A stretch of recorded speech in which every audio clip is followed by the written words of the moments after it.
A massive idol group is holding auditions for new members, and Ruby is eager to try her luck.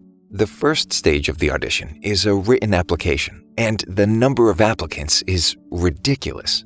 Out of over 130,000 submissions, 1,000 or so, including Ruby, managed to pass to the second stage, which is an interview. On average, only about 1 out of every 13 applicants makes it through.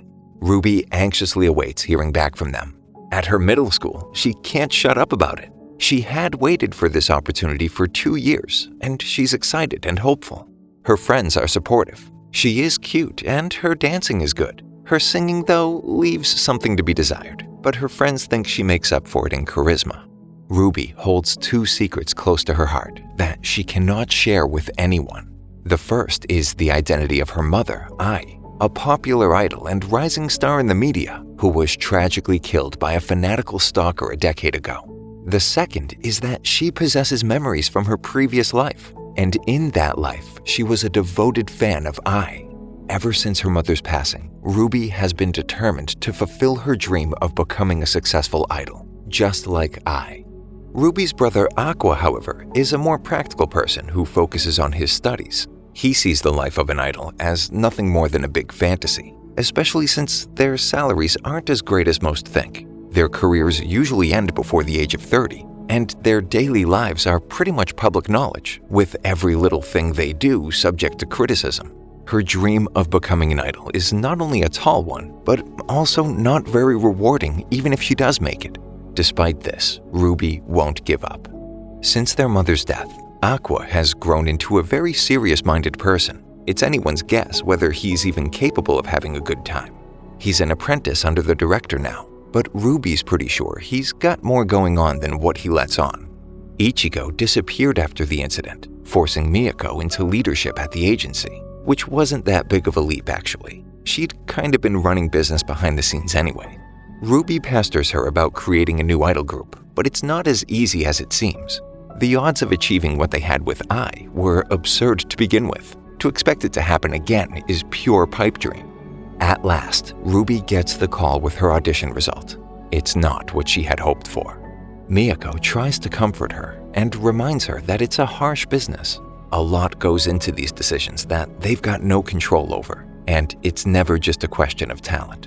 But the truth is even more brutal this time. Aqua, Ruby's own brother, was the one who called her. He altered his voice and played the part of a recruiting agent. He had secretly withdrawn Ruby from the competition by text message from her phone and blocked the real agency's number. The director can't comprehend why Aqua would go to such extreme lengths to shatter his sister's aspirations. Ruby is a stunning girl and has a real shot at making it, but he won't let the tragedy that befell their mother happen to Ruby, and it's preferable that he handles it alone. For better or worse, Ruby is approached on the street by a scout for an underground idol group, and she can't help but feel like it's fate. Miyako and Aqua are both skeptical about this opportunity. Once again, Aqua feels the need to prevent Ruby from pursuing her dream.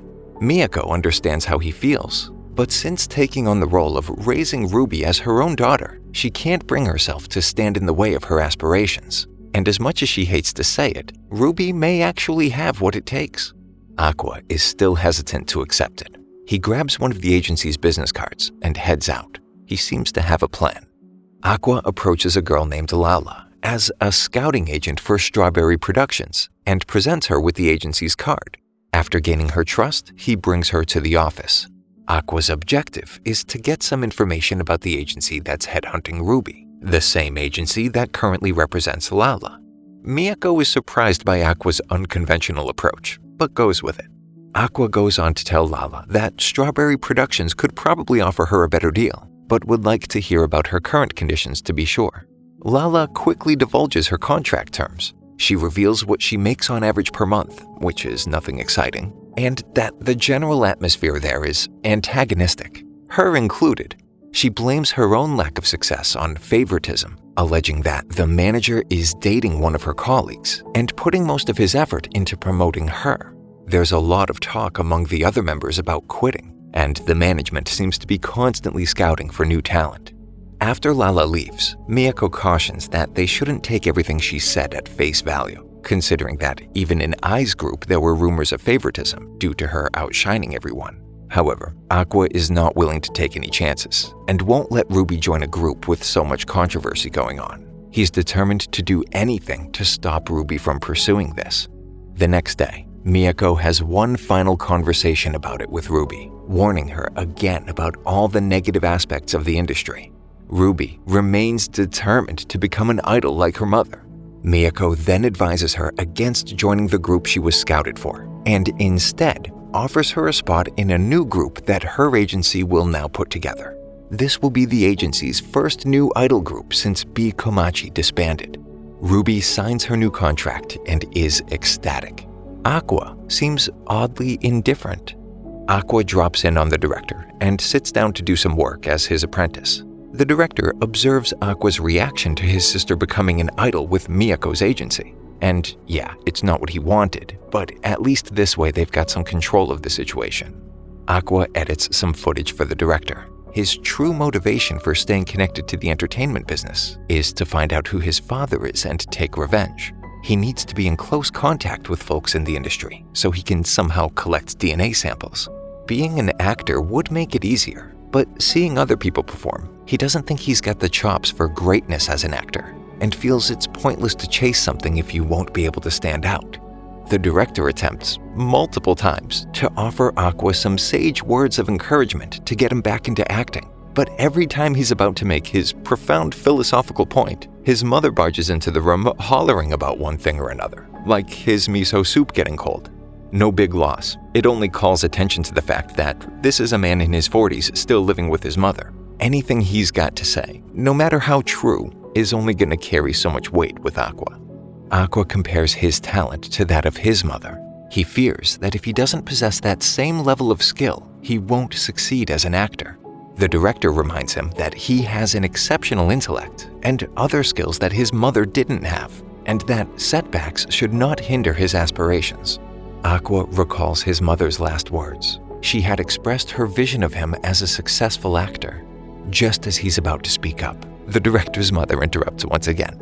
Ruby and Aqua apply to the same high school, one of the few that offers a performing arts track. Curiously, Aqua simply enrolls in their general studies program. As they discuss how their acceptance process went, a red-haired girl walks by. It's Kana, the baking soda girl, who seems just as short as she was a decade before. She recognizes Aqua, who barely recalls her. She's excited that they'll be studying together. That is, until she finds out that he didn't apply for the arts department. Aqua heads to the director's place, and Kana follows him, asking him all kinds of questions, even trying to get him to go out with her. She's quite well known, so normal dates are off the table, and she invites him to her place. He agrees to nothing, but lets her tag along to the director's. She inquires about Aqua's acting career, or lack thereof. He believes that his breakout childhood role was a fluke, due to simply being a child with all of his previous incarnations' memories, temperament, and experience, that no one knows about, of course. Kana pivots and divulges her current role on Sweet Today, a drama series based on a shoujo manga that Aqua is familiar with. Kana offers to get him a role on the show, but determined to stay behind the scenes, he's quick to tell her he's not interested. That is, until she mentions that a certain Kabudagi Masaya is working on the show. Aqua recalls the painstaking process of trying to unlock one of Ai's phones. She'd had that phone since before her pregnancy, and this was his best lead to find out who his father is. After a grueling 4 years of brute forcing the password, he had finally gained access on try 45,510. Masaya is one of the old contacts on the phone. Kana is going on about the effeminately gorgeous male lead when Aqua cuts her off to tell her he'll take the role, which leads her to wonder if he plays for the other team. Kana speaks with Masaya over the phone, and he agrees to give Aqua the gig. Back at home, Ruby is ecstatic about her brother's new role. She's also a fan of the manga. She and Miyako decide to watch the series, only to give up on the first episode. The adaptation is atrocious. The acting is terrible. It's just a sad attempt at publicity for the troupe of models they cast. At a karaoke place, Kana goes into more detail. She had been cast to give the production some credibility, But among the rest of the quote-unquote actors, she really has to hold back to not draw too much attention to just how talentless the others are. But she wants to make a watchable show at the very least. The writer of the manga had visited the set one day. To say she was disappointed doesn't capture it. Kana witnessed the writer's soul physically leave her body through her cold, hollow eyes. Since their first acting gig together, Kana's learned a lot and grown, emotionally and empathetically, that is. Physically, she's still very small. She's risking her reputation and position in the industry to try to save the production. She then dumps the fact that they're skipping a table read. Oh, and shooting starts tomorrow. While reviewing the script, Aqua is impressed with Kana's ability to take advantage of a competent crew, regardless of the poor crop of talent, to make an approximation of what could be misconstrued as entertainment, and not merely long-form advertising for the models. On set the following day, the production team preps for shooting. Aqua is introduced to Masaya, who could possibly be his father. He just needs to find an opening to collect some latent DNA from the guy. During their one rehearsal for his scene, he puts just enough effort into his role as the villain to avoid upstaging anyone or standing out. Even though he repeatedly asserts that he's a mid-level actor at best, genius recognizes genius, and Kana commends his professional approach to the work in general. And working with him, she feels like she has a peer, that she's no longer alone in her struggle trying to make it in an unforgiving industry. Aqua waits in the shadows for an opportunity to collect some discarded cigarette butts for that daddy DNA. He overhears Masaya boasting about how easy it is to exploit Kana since she became a freelancer. He's using her name recognition and talent as an actor to carry the show while criminally underpaying her. It completely dismisses the only thing she hopes to get out of her work, being valued for her abilities. After listening to this disheartening reality, Aqua resolves to act. Thank you for sticking until the end. Subscribe for more videos like this.